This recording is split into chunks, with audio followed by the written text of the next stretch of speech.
Here we go. This is the Skip Bayless Show, brought to you by FanDuel, America's #1 sportsbook. Today, I'm going to unleash about Shedeur Sanders. I'm going to unleash about the Luka trade. I'm going to unleash about the Oklahoma City Thunder nobody fears, and I guess nobody watches. And finally, I'm going to unleash about which player the Dallas Cowboys should take at number 12. But first, man, I'm going to need a seatbelt to hold me down as I get into this topic. In my lengthy career, I have never, ever seen anything like what is happening to Shadur Sanders right here, right now. I predicted there would be some hate, some resentment, some nitpicking because of his father and because he is his father's son. But I did not see this coming. I am still convinced Shadur has declined that invitation he got to actually be at the draft in Green Bay, not because he wants to be home with family and friends, but because he's just sick and tired of all the endless negativity aimed at him. And he doesn't want to have to be stuck on camera out at a table, sort of in the quote unquote green room area, getting shamed on national TV if he falls all the way through the first round, as some are predicting he will. I have seen draft ranking after draft ranking that doesn't even have Shadur Sanders ranked in the top 30 players in this draft. Again and again and again, I've seen them with my own two eyes. This is insane. This is laughably, pathetically, preposterously wrong. I'm here to tell you one last time, it's just flat wrong. This just makes me crazy because this is so all-time unfair given what this young man achieved in college football, what he consistently put on tape. It's there for all to see. And the way he has consistently conducted himself in all of his interviews leading up to this draft. This all started for me with Jordan Reed's preseason analysis on ESPN.com that just knocked me right out of my chair and on my butt on the floor. What? The conclusion was that Shadur Sanders was a consensus second-day pick who had a chance to maybe play his way into the late first round. Seriously? What? Before the season started, just want to get this back on record, I went on record saying Shadur and Travis Hunter should, and I thought at that point would go 1-2 or 2-1 in this draft, depending on whether the team drafting first needed a quarterback or not. Travis Shadur, Shadur Travis. Of course, the Titans now drafting first pretty obviously need a quarterback. And by the way, I was on the record ahead of the 2023 draft that I did not love Will Levis, who just didn't have the poise and the command, the accuracy required to be a franchise quarterback in the National Football League. Watched him a lot. I said no. Tennessee took Will Levis 33rd overall, top of the second round, just a wishing and a hoping that they'd hit that QB lottery. They did not. Now I've been on record for weeks on this show and on X and all my platforms that the Tennessee Titans should take Shedeur Sanders, that if they don't, they will forever regret it. I'm doubling, tripling, quadrupling down on that right here, right now. Yet all I see in all the mocks is that Cam Ward is a lock to go number 1 to Tennessee. A lock, as if there is zero debate. Have you heard any debate? Have you heard Shedur's name at 1 at all, ever? I haven't. And I do see in the mocks that Shedeur might go 3 to the Giants, but that Shedeur ultimately is a second-round talent who might get way overdrafted by the Giants, who are desperate for a quarterback. What? Hey, allow me, as a lifelong diehard Dallas Cowboy fan, I am telling you right here, right now, the Giants should throw a ticker tape parade through the concrete canyons of Manhattan if Shadur Sanders falls to them at 3. Happy days would be here again in New York for the Giants if Shadur Sanders falls to 3. For that matter, now that I think about it, how in the name of Jim Brown can the Cleveland Browns not take Shadur Sanders at 2 if Tennessee doesn't take him at 1? Which looks like a lock that he won't go at 1. Have you heard a peep about Shadur going 2nd overall to the Cleveland Browns? Because I haven't. I think they need a quarterback. They've always needed a quarterback. And yet, nothing. Do you hear a peep about this? I don't. It's truly insane to me. The Athletic ranked Shadur Sanders the 34th best player in this draft. I saw yesterday Jeff Legwold on ESPN.com ranked Shadur as the 32nd best player in this draft. What? What are you not seeing? What are you not watching? Now, many of the mock drafters have the Dallas Cowboys, my Cowboys, taking Matthew Golden at 12. That's the runaway consensus now. To obviously give CeeDee Lamb a legit bookend burner who can stretch the defense opposite CeeDee. Matthew Golden is ranked on most big boards as a, sort of a top 15-ish player. Look, I like Matthew Golden. I'll get to him in a few minutes. But think about this. Matthew Golden is a 5'11", 190-pound receiver, and he's ranked far higher than a Shadur Sanders who plays the most important position in all of sports, hands down, at a very high level in college football. I'm sorry, this is absolute madness. Not March Madness. This is April Madness. Only one draft expert has been on my side on this. Not that Mel Kiper Jr. cares what I think, but Mel is the dean of draft experts. And by the way, he will be a guest on this week's Skip's one-on-one show. And while Mel acknowledges he's pretty much alone in this evaluation, Mel Kiper Jr. has Shadur Sanders ranked slightly above Cam Ward. Slightly above Cam Ward, and he's the only one. Shadur is 5th on Mel's big board, and Cam Ward is 6th. Yet in Mel's latest mock draft, he still has Tennessee taking Cam Ward 1st overall because Tennessee hasn't sent the slightest signal it has ever even considered Shadur, not even considered him, which is such a monumental mistake. So, wait, Mel Kiper Jr. has Shadur above Cam, but nobody questions Tennessee saying, no, Cam Ward, or so we think. I don't know. There can be smoke screens at this time. Is it possible Tennessee would come to its senses?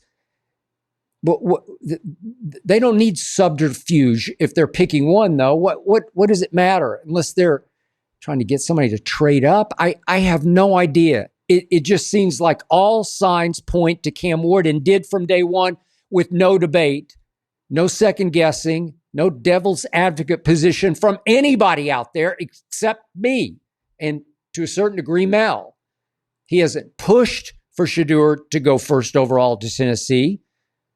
but he does rank him above Cam Ward. Significant. Now, allow me to tell you why I'd take Shedeur over Cam Ward. I like Cam as an NFL quarterback. I love Shedeur as an NFL quarterback. Look, this is what I've learned in all my years. The most crucial attribute for an NFL quarterback is accuracy. And Shedeur is as deadly accurate a pocket passer as you'll ever see, who plays taller and bigger and stronger than his 6'1.25" height and his 212 pounds. He just seems like he plays much bigger than that. Shedeur has great command. He has great feel. He has great vision. He has very good touch. I'm pretty sure he has high quarterback IQ, pro system IQ.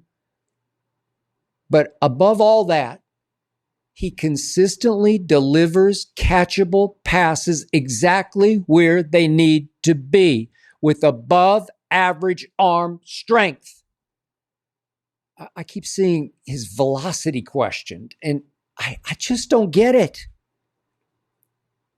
I watched every game Shedeur played. The last 2 seasons at Colorado, I watched several at Jackson State, and I don't know. My eyes tell me he has plenty of arm. To the boundaries or deep, plenty of arm. Shedeur has what I would call Brady-esque velocity and deep range. And remember, that 6th rounder named Tom Brady did okay in the NFL. And by the way, Tom Brady has mentored Shedeur.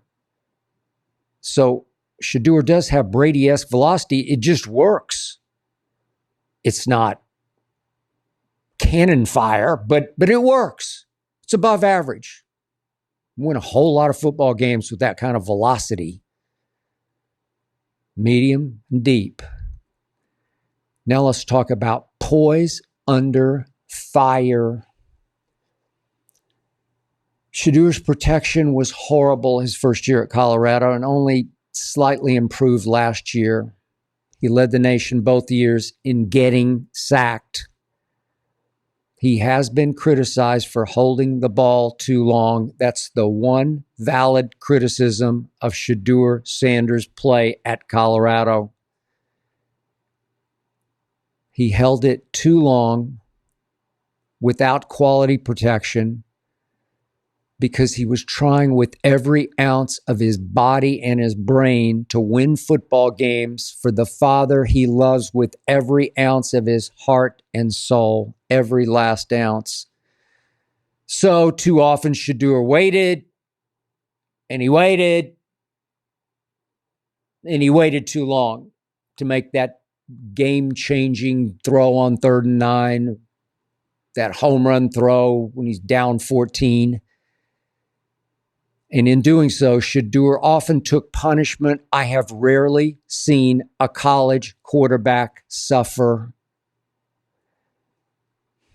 And I want you to remember this again and again and again. Shadur Sanders proved to be the physically toughest college quarterback I've ever closely watched. He just kept getting rocked and hopping right back up and dropping right back again. Yeah, you're right. Shedeur grew up with money, with some money. Yeah, he made something like $3 million last year at Colorado.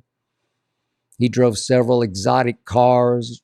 He did drape himself occasionally with NFL-style jewelry, like first-round jewelry. But trust me on this. Shadur Sanders isn't some spoiled diva horrified by the sight of his own blood. Nope. This kid is tough. Deion Sanders, the greatest cornerback who ever played, did have a reputation for making business decisions, for avoiding making career-threatening tackles. Sometimes that was true. Yet, if Deion had to make a game-saving, game-changing tackle. Trust me on this. He made it. His son was different as a college football player. His son often put himself in harm's way at Colorado because he was trying to gut out wins for his father. Trust me, Shedeur is as tough as I've ever seen, and durably tough because he avoided any major injuries and surgery. I'm talking physically tough, but I'm also talking mentally tough. Talk about clutch. Go watch the tape of the Colorado State game, his first year at Colorado, the overtime game. Go watch the tape of the end of last year's Baylor game in Boulder. Shedeur threw one touchdown pass, game-winning touchdown pass from about 40 yards out that was dropped at the goal line. Shedeur shook it off and threw another game-winning touchdown pass from about 40 yards out that was caught on the next play. Never seen it quite like that. Deion Sanders raised his son to be a great NFL quarterback. Has always had him in a pro-style offense. Has always instilled greatness in him just by what I would call osmosis. Just by raising him around so many NFL stars.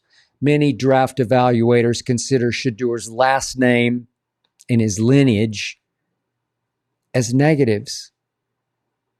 I consider them all positives. Barry Bonds-like positives. Barry Bonds stepped on a professional baseball field and just believed he was going to be great, just knew he was better than everybody else on the field immediately because his father, Bobby, was a 3-time All-Star and a 3-time Gold Glover. Same for Ken Griffey Jr., whose father was a 3-time All-Star.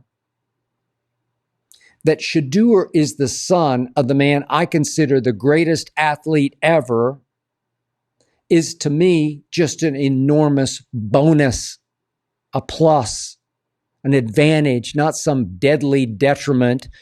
And I did read Adam Schefter's piece today on ESPN.com about how some NFL executives fear Deion. They fear his influence over his son, and they would fear if the team got off to a shaky start that maybe Deion would come into play as the next head coach of that team. His buyout is reasonable, according to Adam Schefter at Colorado. So Deion's always going to be in play in a year or so to coach his son, to head coach his son again at wherever pro stop he falls. The NFL is threatened by Deion Sanders, fears Deion Sanders. So these shaky, thin-skinned evaluators, these executives, could be protecting their turf by shying away from, oh, Shedeur, he's this, he's that, he's not this, he's not that. Do you want to win or not? Do you want to lose your job or not? If you want to lose your job, then don't take him. If you want to win, there he is. I'm telling you right here, right now. Yet there was that Josina Anderson report that a quarterback coach for team drafting in the top 7 was telling coaches on other teams that Shedeur was brash and arrogant in his combine interview with the QB coaches team. Was that because the QB coach just expected, like father, like son, just anticipated Shedeur as a chip off his father's primetime neon Deion block? Yeah, you know this better than I do, as well as I do. His father could be brash and arrogant, but did Deion ever always back it up?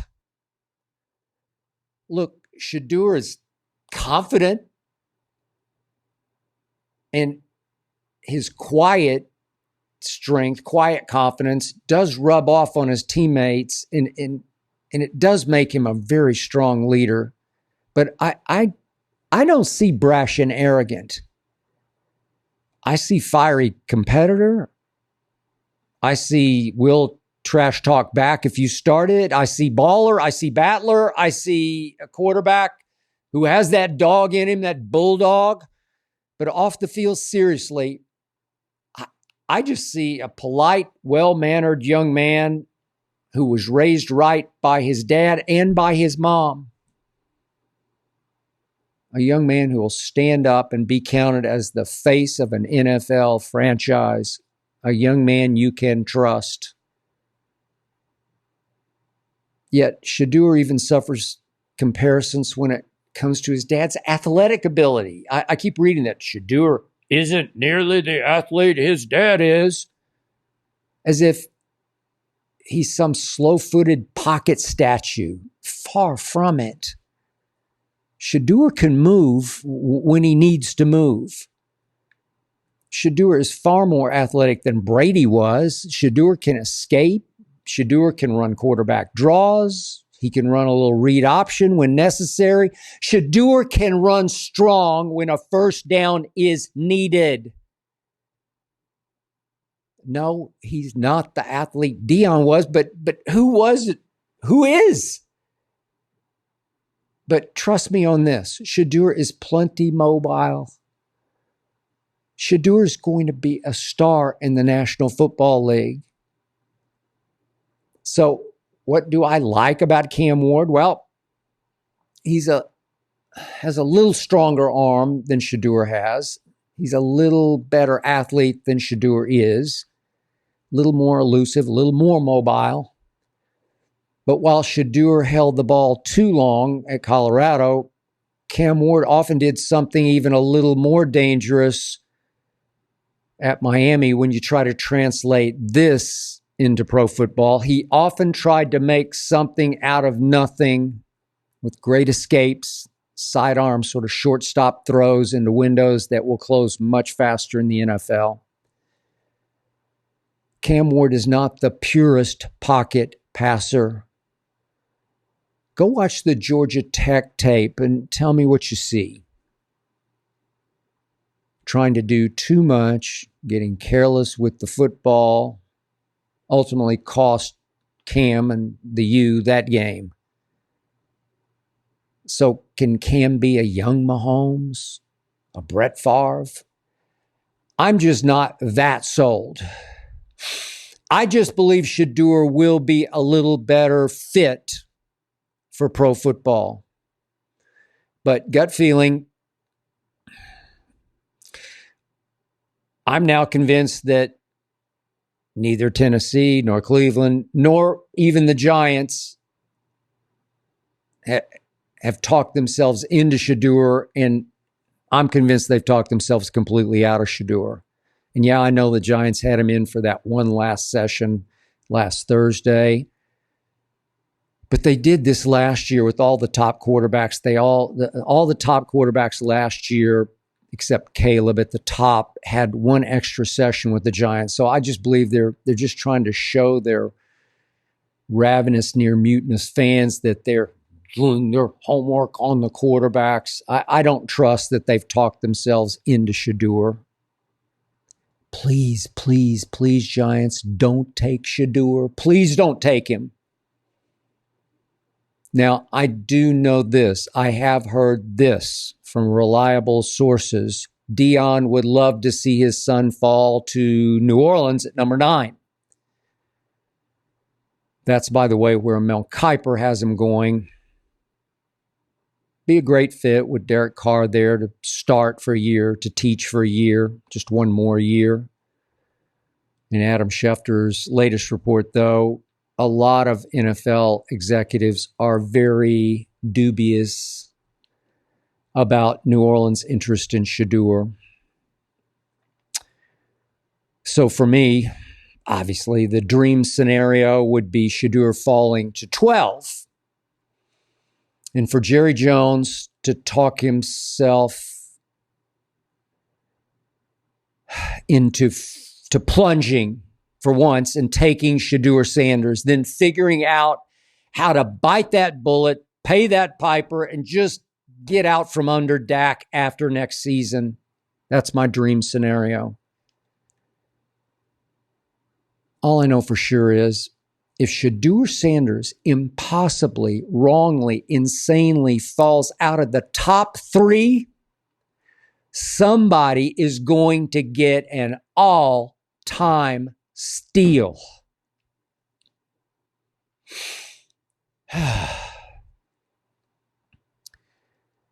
Now for my NBA playoff picks.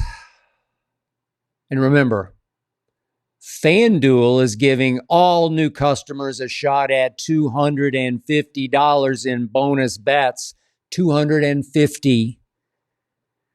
Join FanDuel today. Do it right now. You'll get started with $250 in bonus bets if your first $5 bet wins. So from three-pointers to steals to assists, FanDuel has so many ways to bet your favorite player props. Plus, after the game tips, you can even combine live prop bets into a same-game parlay for a chance to win big. Okay, now for my up-to-date picks. I don't love this current slate of upcoming games. My Thunder are highly capable of beating Memphis by more than 15 in OKC in Game 2, but man, 15 points are just so many in a playoff game, so I'll stay away from that for the moment. I did like the way Detroit played the Knicks until, of course, the Pistons gave up that 21-0 run in the fourth quarter, but I'm going to try the Pistons getting 6.5 in Game 2 because I still don't quite believe in and trust the Knicks. And the Timberwolves will obviously play with extreme confidence and little pressure in Game 2 out here in LA, as the Lakers might play a little tight as they fight for their playoff lives. So I'm going to take Minnesota +6 in that one. Just visit FanDuel.com/skip to get in on all the NBA playoff action. That's FanDuel.com/skip for your shot at $250 in bonus bets. Quick sip of the Breakfast of Champions, the Nectar of the Gods, Diet Mountain Dew.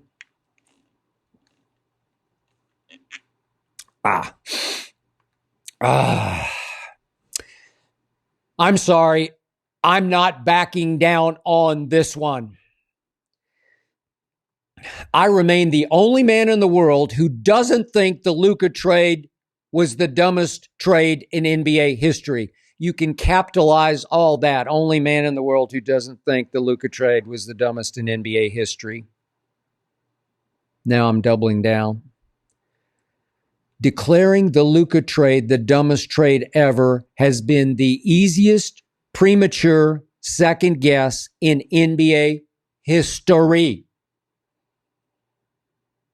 You remember Anthony Davis's first start for the Dallas Mavericks? In the first quarter, he went for 14 points, 8 rebounds, and 3 assists with a block.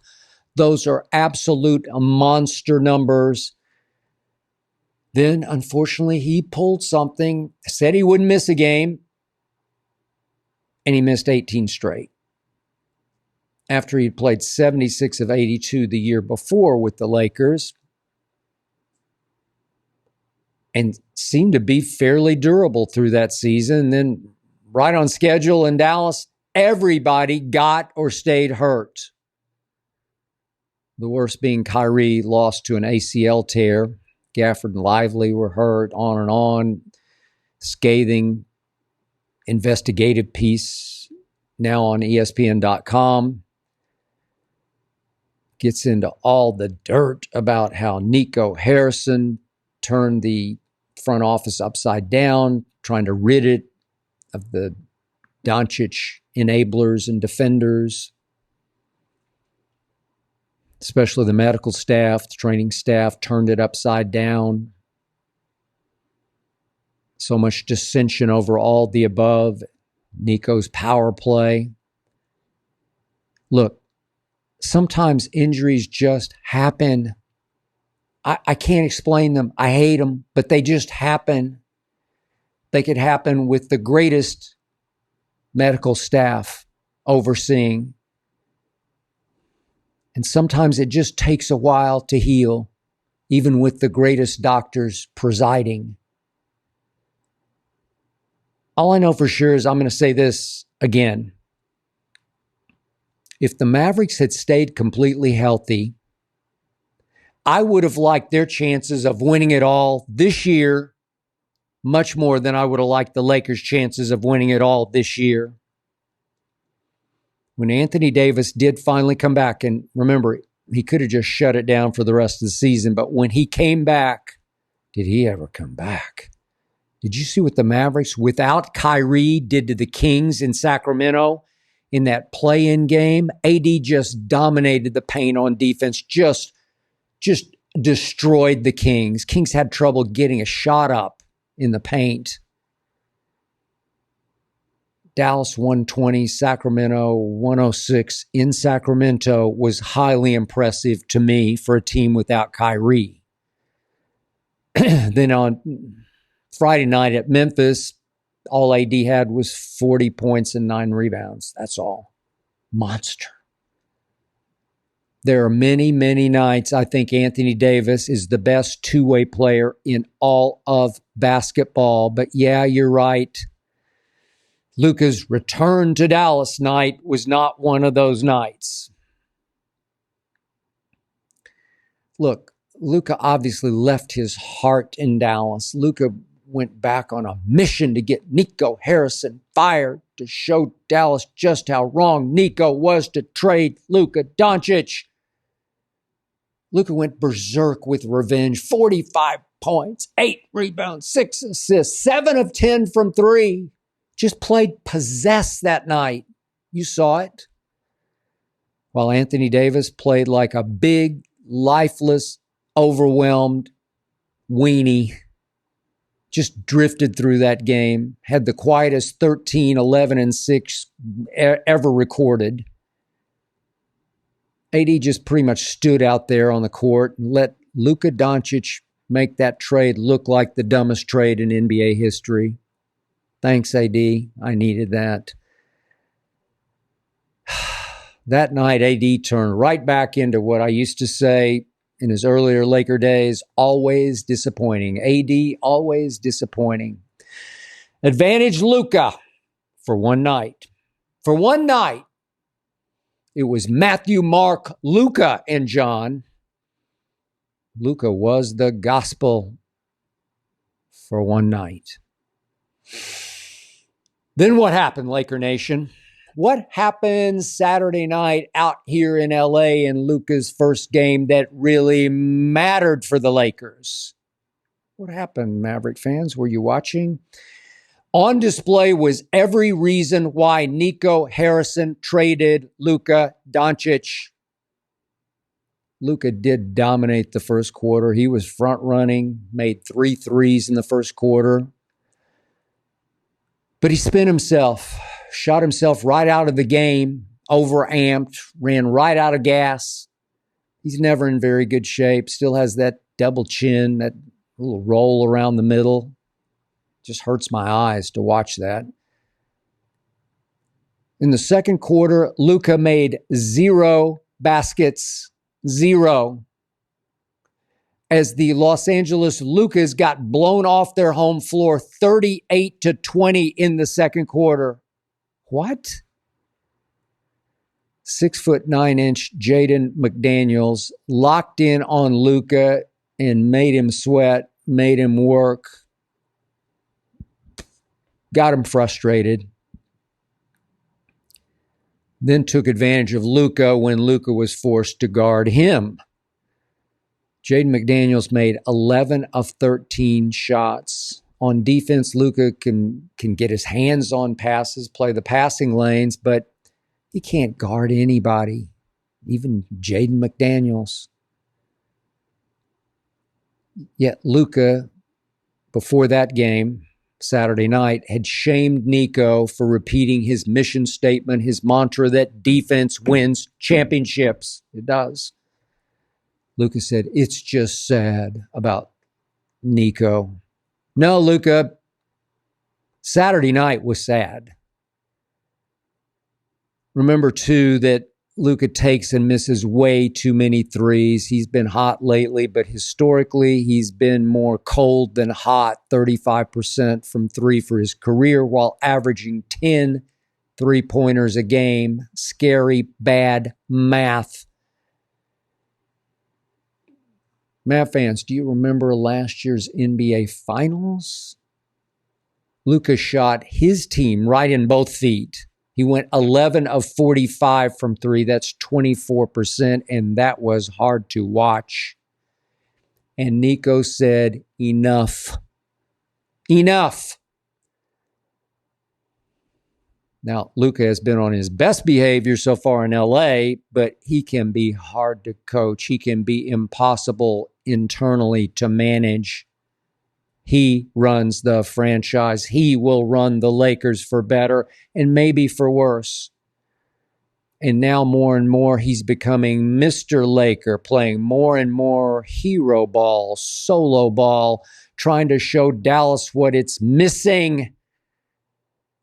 Luka had 1 assist Saturday night. 1 assist. Hero ball. T-Wolves 117. Lakers 95 out here in LA, 117-95, as the Lakers lost the second quarter, the third quarter, and the fourth quarter. Worst trade ever? Yet, now, every time I see Nico Harrison or see him on camera or read what he said somewhere on the internet, Nico comes across as this tortured, thin-skinned, broken man who now lives in witness protection. Come on, Nico, own what you did. Your instincts were correct. You got burned by the injuries, especially Kyrie's. You gambled with a fairly tight window, given Kyrie's 33 and 80, 32. Maybe you correctly gambled, but you lost because of bad breaks. Now Kyrie won't be back until, I don't know, somewhere in mid-season from his ACL reconstruction. That's next year at mid-season, but maybe next year can turn into the year. The window is still open. These Mavs are loaded with talent, and I am a fan of Jason Kidd as the coach. And this talent now includes Max Christie, who's barely 22 years of age. Could start next year for the Mavs as a 3-and-D piece. Christie came over in, that worst trade ever. Okay. Hey, Nico, you still have one believer out there. One believer out here. One in the whole wide world. Me. You can bet Nico will be watching closely Tuesday night from wherever he's hiding out in witness protection. I don't know, maybe it's Montana, Alaska, wherever. Tuesday night is pretty much do or die at home for the Los Angeles Lukas. The biggest, brightest spotlight and the most pressure will be on the man who left his heart in Dallas, Luka Donic, number 77 in purple and gold. Now all the trade pressure falls back on him. Fans will be quick to overreact, especially Laker Nation. Don't let Luka struggle. Don't let his Lakers fall down 0-2 heading back to Minnesota for 2 games. By the way, the T-Wolves have now won 9 of their last 10, including Saturday night. So for them, game 2 will be just your basic free and easy gravy game. They got what they set out to take here in LA. They got a game. Now they'll play with that kind of loose confidence, embracing the we're not supposed to win anyway underdog role. As I mentioned, they're a 6-point underdog. So Saturday night, I had to change my pick from Lakers in 5 to Lakers in 7. I'll still go with the Los Angeles Lukas to win a close game 2, in part because I don't trust Ant-Man in the playoff game clutch. So I'll say Luka survives, Luka prevails, as Austin Reeves, the Laker closer, bounces back with a big fourth quarter to save Luka and LeBron. But I will not back off. Nico Harrison's instincts were right. I'm with you, Nico, wherever you are.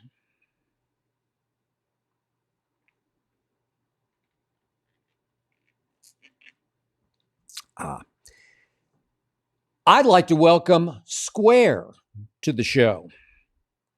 Square keeps up, so you don't have to slow down. Get everything you need to run and grow your business without any long-term commitments. And why wait? Right now, you can get up to $200 off Square hardware at square.com/go/skip. That's SQUARE.com/GO/SKIP skip. Run your business smarter with Square. Get started today. And by the way, Ernestine and I are surrounded out here in our Century City neighborhood in West LA by establishments that use Square. Blue Bottle Coffee and La Colombe in Century City Mall, we see use Square. So does Clark Street, Brentwood, which I drive by on the way to my golf course. That's square.com/go/skip.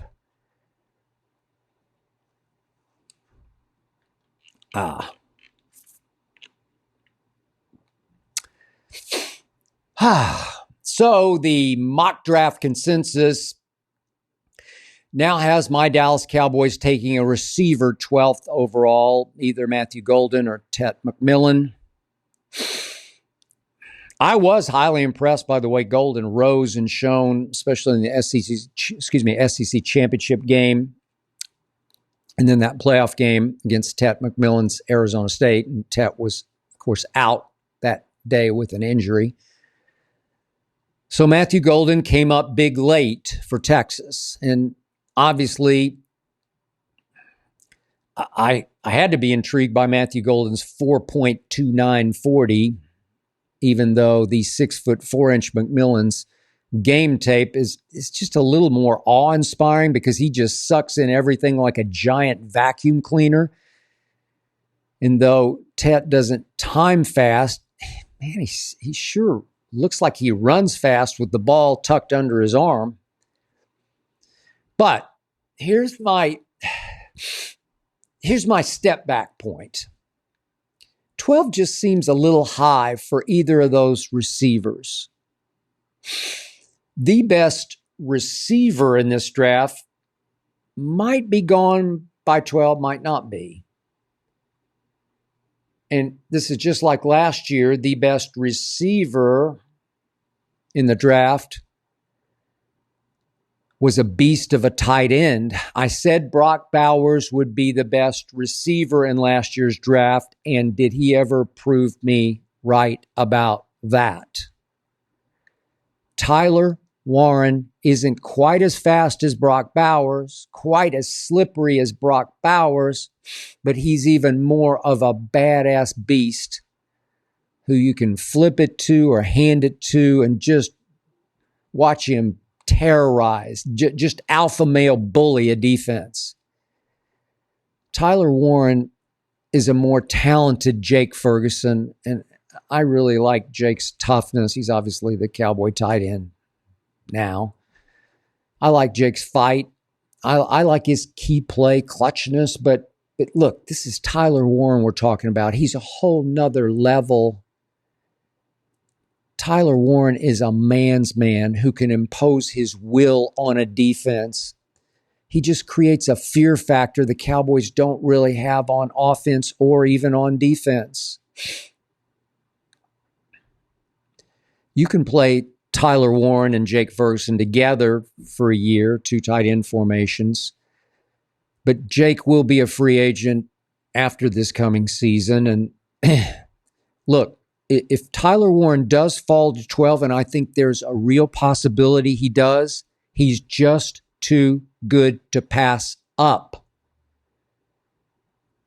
Now, some speculate he could go as high as 7 to the Jets. Many mocks now have him going 10th overall to Chicago. He could be another Ditka for the Bears.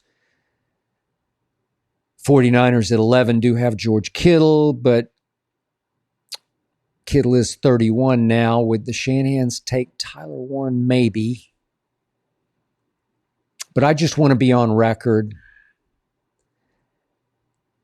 If Tyler Warren does fall to Dallas at 12, Jerry Jones has to take him over Matthew Golden, over Ted McMillan.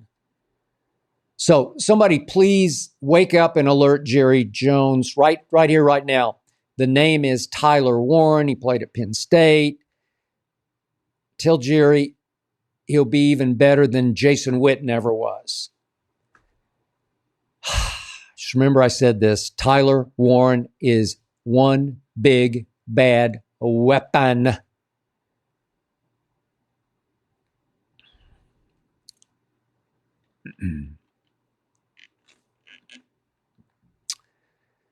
I was amused and amazed, though not surprised, that the NBA scheduled the first playoff game for the team favored to win the NBA championship for a noon tip-off on Easter Sunday. A noon tip-off on Easter Sunday in the Bible Belt, no less. The NBA tried to hide my Oklahoma City Thunder in plain sight in the early day shadows. The Luka LeBron Lakers played in prime time on Saturday night. Steph and playoff Jimmy played in prime time on Sunday night. Yet the Oklahoma City Thunder, a bunch of starless nobodies who play out there, way out there in Podunk, USA, somewhere way out there in the middle of nowhere, the middle of Oklahoma, were forced to tip off just as Easter benedictions were being delivered in churches across the state, my home state. So many Thunder fans missed the first quarter. I don't know, maybe they missed the whole first half, though they didn't miss much. Nobody outside of Oklahoma wants to watch the Thunder. The Thunder in the Western Conference Finals, or heaven forbid in the NBA Finals, would be Adam Silver's worst nightmare. Draymond Green and Paul Pierce right here on the show, Skip One-on-One, have very publicly stated that nobody is afraid of the Thunder. That's because they probably can't name many of the Thunder outside of Shai Gilgeous-Alexander, but he's from Canada. So is Lou Dort. He's from Canada. Isaiah Hartenstein grew up in Germany. Chet Holmgren comes off as a nice kid, but a big nerd trying to be a cool guy. Who knew that Jalen Williams actually made the All-Star team this year? Nobody noticed. Nobody cared. There was only one star in Sunday's Game 1 in Oklahoma City. You know who. That was Ja Morant, who played for the Grizzlies, who trailed by as many as 55 points before losing by 51 points. While SGA, I think he's the runaway MVP, had his worst game of the season. That's how explosively deep these Thunder are. They finished first in NBA defense and third in NBA offense, but nobody noticed. Nobody cared. Nobody feared. SGA led the league in scoring and in defensive win shares. Never been done before, but nobody cared. So just hide them in plain sight at noon. Don't let them wreck the primetime ratings. Let Josh say, after losing by 51 points, We will never play that bad again. Yeah, let him hype game 2 by sending the message that game 1 was all about how the Grizzlies just weren't ready to play after having to play, obviously, and win the play-in game on Friday night at home over Dallas. Give the Thunder no credit for their historic game 1 dominance. None. All about the Grizzlies. Trust me, Ja, SGA will never play that bad again either. And you know what? Now that I think about it, I think I will make that FanDuel pick and take the Thunder to cover the 15-point spread in game 2. Yeah, the Thunder are somehow favored by 15 to beat a team with Ja Morant and Jaren Jackson Jr. and Desmond Bane, a team that for the first half of the season was the 2 seed in the West. The Thunder won the West by 16 games. Tuesday night, the Thunder will be conveniently overshadowed in the 7 Eastern window, the TV window, by a game 2 being televised simultaneously, featuring Giannis and maybe Dame, Bucks at Pacers on NBA TV. That's perfect programming. People will watch Giannis and maybe Dame playing on NBA TV. Meanwhile, on TNT, the Thunder will be the unwatchable opening act for Luka and LeBron versus Ant-Man at 10 Eastern on TNT. Man, what is the poor NBA going to do if this team of nobodies from nowhere somehow makes it all the way to the NBA Finals? I don't know. Maybe they already have a contingency plan in place. Maybe they'll just fill the time with reruns of Family Guy or Seinfeld or Friends. I mean, they can't actually televise games involving the Oklahoma City Thunder, can they? I mean, I don't know. Maybe if Boston makes it, Oklahoma City, maybe they could just pay the Thunder not to play in the finals. Then the Celtics could play inter-squad games or just do skills competition. That would be much more watchable than my Thunder. So I'll leave you with a little secret. The NBA would have me banned from the airwaves if I went public with this, so I'd better whisper it. The Thunder are really, really good. And they're going to win the NBA championship.